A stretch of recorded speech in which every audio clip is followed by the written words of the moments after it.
How do you describe Pain and Gain if you had to do it in one sentence, Tom? Let's go according to IMDb, right? Pain and Gain is a trio of bodybuilders in Florida get caught up in an extortion ring and a kidnapping scheme that goes terribly wrong. So, on the surface, great plot. There's a scene where they're in the bathroom, and this is moments after they've basically committed a double homicide, and there are, no jokes, lens flares. Why would you want to make a shot look sexy when the action that is happening is two guys cleaning up after a double homicide? It doesn't make any sense. Interesting to bring up this idea of Michael Bay not being able to differentiate between violence and sex, because that pops up throughout the entire film, I think. It's true. When she dies, the camera sort of moves down to show that the character's like padding her fake boobs with a flannel, and then Anthony Mackie turns to Mark Wahlberg and says, "Should we save her implants?" And then Mark Wahlberg replies, "Not unless you want them for paperweights." And the entire time the camera is sort of fixated on her dead body. That's Pain and Gain for you. Filming a corpse and still somehow sexualizing it. It's just nuts to me that they could make a movie, or specifically Michael Bay could make a movie on a real life scenario where two people have been murdered and one other guy kidnapped, and this not happening in 1940, 1950, but it happening in 1995, 15 years before this movie was made, and make it a comedy.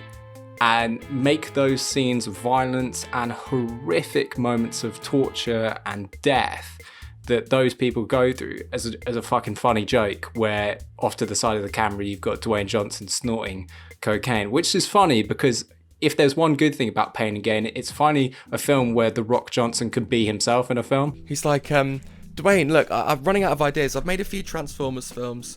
I've been making the same shit for the last sort of 15 years or so.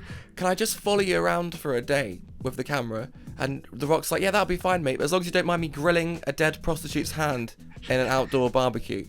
And Michael Bay's like, that's perfect, mate. That fits exactly what I want to make here. Can I film a corpse? Can I film a corpse's boobs, please?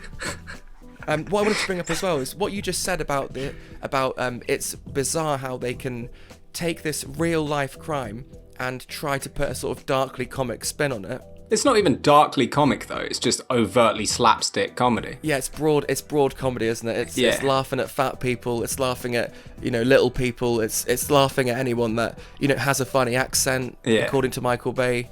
It's the lowest common denominator comedy, isn't it? Is what Michael Bay is known for. You see it in Transformers. You see it when he's making dick jokes about giant robots, or he's filming. He introduces Megan Fox by a slow track up her ass. I think the first time you see Megan Fox in Transformers is she's leaning over a car, and that's her character, according to Michael Bay. I think if you were to put this same story in the hands of maybe the Coen brothers, you'd get something like Burn After Reading or Fargo, or any of the great, Coen brothers black comedies. But because you're putting it in the hands of someone who seemingly agrees with Mark Wahlberg's outlook on the world, it just comes across like the film is there to basically go along with the characters and say it's not these guys' fault, it's the American dream. Yeah. These guys are a product of the American dream, and they just so happen to perfectly align with everything you've seen in any of Michael Bay's other films in regards to representation of masculinity, representation of women. This real crime, according to Michael Bay, just happens to play out exactly like a shit Michael Bay film. And just going off of the back of that as well, I think it is the perfect demonstration of a director not understanding a script, because it is just filled with these horrendous oxymorons. So for instance, it's possibly the most homophobic, homoerotic movie you've ever seen. The opening sequence is just close-ups and extreme close-ups of really sexy male glistening muscle. But then throughout the whole film, you've just got them making homophobic jokes. Their warehouse where they torture this guy, right, is in a warehouse full of dildos where they're just picking up dicks and slapping him with it. And like, is that like, is it what are we doing here? Is it gay or is it homophobic? Michael Bay's like, look, I want to make the manliest film I can. So let me hire a warehouse full of dildos and I'll beat Tony Shalhoub up with them for 45 minutes.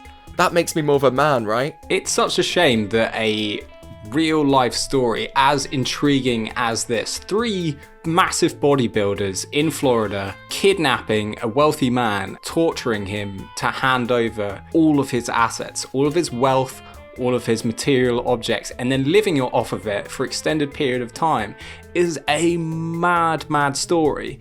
And the idea that a story like that is filled up with the most stereotypical, badly written, badly directed characters. Everybody in this film is a despicable moron. Yeah. Like you said, Michael Bay often fills up his films with these like really broadly stroked stock characters saying offensive shit, you know, like the girl in this, the Eastern European stripper. Mm-hmm. All of that stuff, like her whole bit where she does her voiceover is just insanely offensive. when it says, you know, she used to be a beauty queen and the other girl sort of sucked off the judges to make it, so she moved to America because that's the place of dreams and all that shit. It's just like, what are you doing, Michael Bay? It's amazing as well that he was still able to squeeze in like a helicopter / drone shot of her on top of like a canyon.